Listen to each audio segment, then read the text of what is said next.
কল্কি পুরাণ পাঠ সুখ পাখি। আমরা কল্কির সাথে দেখি সুখ পাখি, কল্কিকে দেখি ঘোড়ার উপরে, হাতে তরবারি, এবং পাশে একটা পাখি, সুখ পাখি। সেই সুখ পাখি, আমি এখন সেই সুখ পাখির গল্প আরম্ভ করছি। সুখ পাখি, কল্কি পুরাণের সুখ পাখি। সেই সুখ পাখি আমরা দেখেছি, জেনে এলাম, আপন মনে ঘুরতে ঘুরতে ঘুরতে সিংহলে গেছে। সিংহলে গিয়ে পদ্মাবতীর পাশে গেছে, পদ্মাবতীর সাথে গল্প করছে। তখন বললেন, ওগো সুখ পাখি, সুখ পাখি, সুখ পাখি বলছে, বলো পদ্মাবতী, বলো। তখন পদ্মাবতী বললেন, আমি যখন দেখলাম সামনে শিব এবং দুর্গা ভবানী, আমি খুব লজ্জিত হয়ে জোরে জোরে পায়ে বুড়ো আঙুল দিয়ে দাগ কাটতে চলেছি, দাগ কেটেই চলেছি। তখন শিব এবং দুর্গা বললেন, শিব এবং দুর্গা বললেন যে আমরা বর দিতে প্রস্তুত, আমরা বর দেওয়ার জন্য উদ্গ্রী হয়ে আছি, তুমি বর নাও, বর নাও। কী বর চাই তোমার, কী বর চাই? তখন সেই পদ্মা বললেন, পদ্মা অহরহ মাথা নিচু করে আছে অধঃপতনে। এরপর ভবানী বললেন, ওগো পদ্মা, আমি বুঝতে পেরেছি তুমি খুব লজ্জাবতী, সেজন্য তুমি নিজ মুখে বর নিতে পারছো না, চাইছো না, কিন্তু আমি তোমাকে বর প্রদান করছি, বর প্রদান করছি, বর প্রদান করছি। আমি এমন বর প্রদান করলাম যে বরের ফলে, যে আশীর্বাদের ফলে, যখন আমরা যে আশীর্বাদ, আমি আশীর্বাদ দিচ্ছি, এই আশীর্বাদের ফলে তুমি, তোমার স্বামী হবেন বিষ্ণু, স্বয়ং বিষ্ণু, স্বয়ং বিষ্ণু। যে বিষ্ণু ছিলেন রাম অবতার, সেই রাম অবতার বিষ্ণু কলিযুগে কল্কি অবতার, সেই শ্রীহরি বিষ্ণু রামচন্দ্র তোমার স্বামী হবে, স্বামী হবে। তখন খুব আনন্দিত হয়েছে। এবার সেই ভবানী তাকে জিজ্ঞাসা করলেন, সুখ পাখি কে? বললেন, আমি পদ্মাবতীকে জিজ্ঞাসা করলাম, ও পদ্মাবতী। ভবানী তারপর কি করলেন? তখন ভবানী বললেন পদ্মাবতীকে, ওগো পদ্মাবতী, তুমি, তোমাকে যে বর দিলাম এতেই তুমি কি খুব সন্তুষ্ট? তবু কোনো কথা বলল না, প্রচণ্ড সন্তুষ্ট হয়েছে, কারণ বিষ্ণু হবেন তার স্বামী, কল্কি হবেন তার স্বামী, রামচন্দ্র হবেন তার স্বামী। তখন সেই ভবানী বললেন, ওগো পদ্মাবতী, তুমি সেই বিষ্ণুর ঘরণী, তুমি সেই বিষ্ণুর ঘরণীর লক্ষ্মী। এরপর তুমি আবির্ভূত হয়েছিলেন ত্রেতাযুগে, যখন সেই বিষ্ণু আবির্ভূত হয়েছিলেন রামরূপে, তুমি রামের স্ত্রী সীতা। একবার বিষ্ণু দ্বাপর যুগে অবতীর্ণ হয়েছিলেন সেই রাম কৃষ্ণরূপে, এবং তখন তার স্ত্রী ছিলেন রুক্মিণী, তুমি হলেন সেই রুক্মিণী। এরপর কলিযুগে তুমি সেই বিষ্ণু, অর্থাৎ সেই রাম, সেই কৃষ্ণ আবার অবতীর্ণ কল্কি রূপে, তুমি হবেন কল্কির স্ত্রী পদ্মাবতী, তুমি পদ্মাবতী, এবং বিষ্ণু তোমাকে বিবাহ করবে, সেই রাম, সেই কৃষ্ণ, সেই কল্কি। তুমি সন্তুষ্ট। তবুও সেই পদ্মাবতী পায়ের বুড়ো আঙুল দিয়ে ভূমিকে উপরে দাগ কেটে চলেছে। এরপরে তখন সেই ভবানী বললেন পদ্মাবতীকে, পদ্মাবতী, আবার তোমাকে আমি আশীর্বাদ দিচ্ছি। ভবানী বললেন, আবার আশীর্বাদ দিচ্ছি তোমাকে। তখন পদ্মাবতী শুনতে লাগলেন কী আশীর্বাদ দেয়। তখন ভবানী তাকে বললেন, ওগো পদ্মাবতী, বিষ্ণু হবে তোমার স্বামী, আর যে তোমাকে খারাপ নজরে দেখবে সে নারীরূপ প্রাপ্ত হবে, নারীরূপ প্রাপ্ত হবে।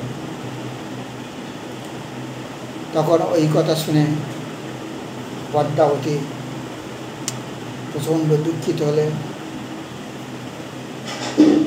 তখন তিনি চিন্তা করলেন, পুরুষ অর্থাৎ তার স্বামী বিষ্ণু নাম, তিনি যখন তার স্বামী রূপে হবে সে তো পুরুষ, যখন তাকে দেখবে সে তো নারীপ্রাপ্ত হয়ে যাবে। যদি সে নারীপ্রাপ্ত হয় তাহলে সংসারটা কেমন হয়ে যাবে, ওর বিশাল অশান্তি। এই যে রাজপুত্রগণ, রাজপুত্রগণ তুমি দেখছো ওগো সুখ পাখি, আমার সামনে যে রাজপুত্রগণ, এদের সামনে আমি কথা বলতে পারি না ভালোভাবে, কারণ এরা দেখতে রাজকন্যা, এরা দেখতে আমার দাসী, এরা কিন্তু অ্যাকচুয়ালি রাজপুত্র, একসময় রাজপুত্র ছিল, কিন্তু দাসী, এখন দাসী, রাজপুত্র থেকে হয়ে গেল রাজকন্যা, তারপর হয়ে আছে দাসী, এইভাবে এরা ঘুরছে। আমার তখন মনে হলো একই আশীর্বাদ, এটি অভিশাপে পরিণত হয়ে গেল, অভিশাপে পরিণত হয়ে গেল। তখন আমি আরও জোরে জোরে শ্বাস নিঃশ্বাস ফেললাম, আর খুব দ্রুত আমি আমার পায়ের আঙুল দিয়ে ভূমির উপর আঘাত করতে লাগলাম, দাগ করতে লাগলাম, দাগ ফেলতে লাগলাম। তখন সেই কথা, সেই অবস্থা দেখে সেইও দুঃখিত হয়ে গেলেন। সেই তখন দুঃখিত হয়ে বললেন ভবানীকে, ও ভবানী, তুমি একে কী আশীর্বাদ দিলে? বলে কেন? প্রথম ঠিক ছিল বিষ্ণু স্বামী হবে, রাম স্বামী হবে, অতদূর পর্যন্ত ঠিক ছিল। যখন তুমি বললে যে কোনো পুরুষ যখন একে দেখবে সে সঙ্গে সে নারী প্রাপ্ত হবে, তাহলে ও চিন্তা করছে যে ও যখন স্বামী, বিষ্ণু যখন স্বামী হবে, রামচন্দ্র যখন ওর স্বামী হবে, সে তো পুরুষ, যদি পদ্মাবতীকে দেখে তাহলে সে তো নারী হয়ে যাবে, তাহলে বিশাল একটা সংসার অশান্তি। ও ভবানী, আমি তোমার স্বামী, আমি হয়তো শিব, এমন আশীর্বাদ পাই যদি আমি নারীপ্রাপ্ত হই, নারী হয়ে যাই, তাহলে কেমন হবে? তুমি কি সেটা মেনে নেবে? তোমার মনে তো দুঃখ হবে। তখন ভবানী বললেন, আবার আশীর্বাদ দিলেন, আবার আশীর্বাদ দিলেন, আবার ঘুরিয়ে আশীর্বাদ দিচ্ছি পদ্মাবতী, কোনো চিন্তা করো না, কোনো চিন্তা করো না, আমি তোমাকে আবার আশীর্বাদ দিচ্ছি। যখন তোমার দেখে সব নারী প্রাপ্ত হবে, আবার যখন তোমার স্বামী সেই বিষ্ণুদেব, সেই রামচন্দ্র তোমার সামনে উপস্থিত হবে, সে কিন্তু নারী প্রাপ্ত হবে না। এইটাই লক্ষণ যে সত্যিকারের সে বিষ্ণু কি, সে রামচন্দ্র কি, সে কল্কি কি। যদি সে কল্কি হয় তাহলে সে নারীপ্রাপ্ত হবে না, আর যদি কল্কি না হয় নারীপ্রাপ্ত হবে। আর যখন নারীপ্রাপ্ত হবে না তখন ধরে নেবে সে কল্কি, তোমার সুবিধা হবে, তোমার স্বামী বাছাই করার সুবিধা হবে। তখন ভালো আনন্দে পেলেন সেই পদ্মাবতী। এরপর তিনি বললেন, ভবানী বললেন পদ্মাবতীকে, পদ্মাবতী, আরও তোমার আশীর্বাদ দিলাম। কী আশীর্বাদ?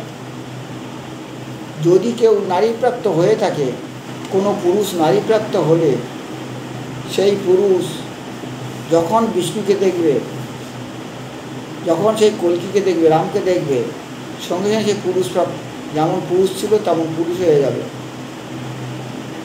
কোনো পুরুষ যদি তোমাকে নারীপ্রাপ্ত হয়, সেই কল্কিকে যখন দেখবে সে আবার পুরুষ প্রাপ্ত হবে, পুরুষ যেমন পুরুষ ছিল তেমন পুরুষে পরিণত হয়ে যাবে। তখন তুমি বুঝতে পারবে এই হলো কল্কি, তোমার স্বামী বাঁচায় সুবিধা হবে। এই রকম বলে ভবানী এবং শিব তার দিকে তাকালেন, দেখলেন এবার সেই পদ্মাবতী শান্ত হয়ে গেছে। সে আর পায়ের বুড়ো আঙুল দিয়ে পায়ের উপর মাটির উপর আঘাত করছে না, দাগও কাটছে না। তখন শিব এবং দুর্গা বললেন এইবার সে শান্তি পেয়েছে, পদ্মাবতী শান্তি পেয়েছে।